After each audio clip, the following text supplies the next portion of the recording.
অনেক দেরি হয়ে গেছে তোমাদের সাথে ব্লগটা শেয়ার করতে। আসলে আমি কয়েকদিন কোনো ভিডিওই করি নাই। আমি নিজে অসুস্থ, বাবু অসুস্থ, সবকিছু মিলাই নিয়ে না পারতেছিলাম না। যাই হোক, আমি আমার পার্সোনাল লাইফের কোনো প্রবলেম ভ্লগে উল্লেখ করতে চাই না। তোমরা আমার ভ্লগ দেখার জন্য অনেক অনেক ইনবক্স করছো, আমাকে কমেন্ট করছো। আলটিমেটলি এটাই আমার ইনকাম সোর্স। অবশ্যই আমার ভিডিও পোস্ট করতেই হবে। আমার সন্তান আছে, বাসায় এতগুলো মানুষ আছে। দিন শেষে সবার দায়িত্ব, বাসা ভাড়া, সবকিছু। তো সবাই দোয়া করো যাতে সবকিছু আমি একাই করতে পারি। আর আমি যেহেতু এই 4টা বছর কারো থেকে, যে আমার পরিবার হোক বা যেই হোক, কখনো কোনো কিছু করি নাই। আমি নিজে যাই করছি সবকিছু নিজে করছি।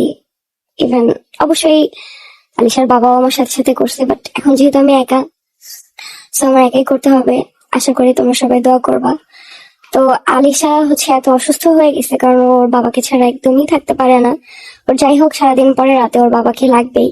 ওর দিদার বাসায় গেলেও সেম, ও কান্না করে রাতে চলে আসে এরকম। আর আজকে আমি জানি না, হয়তো বা ও বুঝতে পারছে যে ওর বাবার সাথে আর কখনো ওর দেখা হবে না। ও এত কান্না করছে যে কান্না ও থামতেছিলই না, কারো কোলে না। ও পুরাই কান্না করতে করতে ওর জ্বর এসে গেছে হঠাৎ করে। সুস্থ বাবুটা জ্বর, কাশি, সবকিছু একসাথে। তো সেই রাত 12টার সময় কি করব না করব কোনো কিছু মাথায় ছিল না।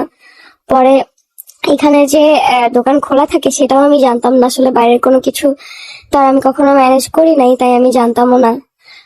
পরে হচ্ছে মনে পড়ে বা সামহাও জানতে পারি আমরা, যেখানে দোকান খোলা থাকে রাতের বেলা, ফার্মেসি খোলা থাকে, একটা হসপিটাল আছে ওইটা খোলা থাকে। তো এখানে হচ্ছে ইরফানকে, রাজকে পাঠিয়ে দিই।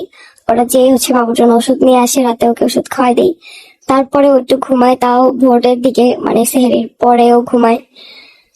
এর আগ পর্যন্ত ও কান্না করতে থাকে, কান্নাই করতে থাকে একদম একটানা, মানে কোনো কিছু খাচ্ছিল না, থামতেছিল না। আর ও কান্নার মধ্যে একটা কথাই বলতেছিল, সেটা হচ্ছে বাবা। তো কি করব বলো, আসলে অনেক সময় অনেক কান্নাও ভালো। এই কান্নাটা কয়েকদিন করবে, তারপর আর করবে না, বাট এটা ওর ফিউচারের জন্যই ভালো হবে হয়তো, বা আমি জানি না। এবার দেখো, ওরা ওষুধ খাওয়াই দিলাম। আর ওষুধ খাওয়ার পরে হচ্ছে ও কিছুক্ষণ পরেও ঘুমায় যায়, যেহেতু ওকে অ্যালবেট্রল দিছি, তারপরে হচ্ছে নাপাইস দিছি, যার জন্য হচ্ছে ঘুমায় যায়। আর আমার বেবি ঠান্ডা লাগলে আমি এই ওষুধগুলাই দিই। এটা আমার ছেলের ক্ষেত্রেও আমি দিতাম জ্বর আসলে ওকে। মানে আমার ছেলের সময় ডক্টর দেখাইতে দেখাইতে আমার মুখস্থ হয়ে গেছে যে জ্বর বা ঠান্ডা লাগলে কি ওষুধ দিতে হবে। আবার আমার আম্মুকে ফোন দিয়ে হেল্প নিছি। আসলে মেয়েদের মা লাগে প্রতি পদে পদে। আম্মুর কাছে ফোন দিয়ে হচ্ছে জানছি যে আম্মু এগুলাই কি দিব কিনা ওষুধ নাকি। তো এটাই। আর এদিকে মিকিকে সবাই জানো নিচে নামাই দিছিলাম।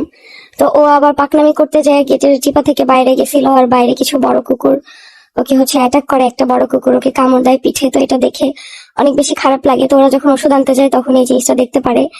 তারপরে হচ্ছে কুটু কলোনি থেকে পাখিগুলোকে খাঁচার মধ্যে দিয়ে দেয়, আর মিকিকে হচ্ছে এখানে দিয়ে দেয়। কারণ যেহেতু এখন রোজা, বাসার মধ্যে তো মিকিকে রাখতে পারবো না, সারাদিন সবার অজু করতে থাকতে হবে পরে। আর রোজার মধ্যে তো বারবার ওকে, মানে ওকে এখন আমার ভালো লাগতেছে না, আমি কি বলবো।